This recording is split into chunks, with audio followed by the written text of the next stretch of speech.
Olen fysioterapeutti Silja Jokinen ja erikoistumisalani on eläinfysioterapia.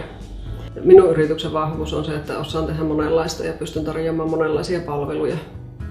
Tarjon sekä ihmisille että koirille tätä kuntoutusta ja hierontaa ja sitten sen lisäksi erilaisia koulutus- ja luentopalveluja. Ja Voimanainen 2020 hankkeen aikana on saanut ohjausta ja neuvontaa tähän yritystoimintaan ja on sitten muun muassa tämän työtilan hankkinut itselleni. Se on ollut yksi sellainen iso askel ja toinen askel on ollut sitten ensimmäisen työntekijän palkkaaminen tuntitöihin.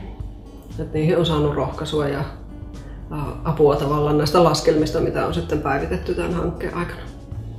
Odotukset oli korkealla sen tämänkin hankkeen osalta ja on sieltä käynyt sitten tämmöisiä niin kuin taloushallintoon, markkinointiin liittyviä asioita ja sitten tietysti se, että verkostoituu toisten yrittäjien kanssa, niin siihen nämä tämmöiset koulutukset, missä oli suht pieniä kuitenkin ne ryhmät, niin siellä myös kerkisi tutustumaan.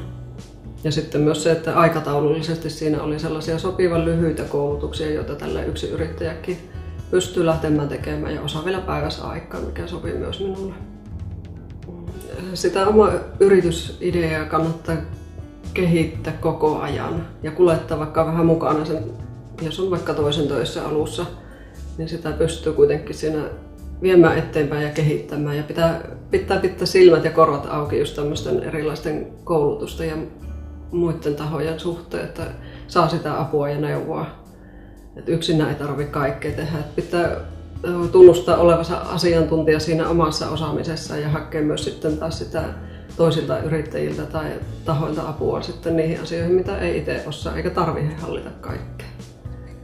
Se on ollut sellainen itsellä niin kuin tavoite, että apua saa myös muualta. Ja sitten toisaalta se oma jaksaminen, että tietysti tämä ala ihmisenä siihen kiinnittää huomioon, että vaikka siinä yrittäjänä työtä on paljon, mutta täytyy myös vettää niitä rajoja, että milloin on sitten aikaa sille omalle harrastamiselle ja perheelle.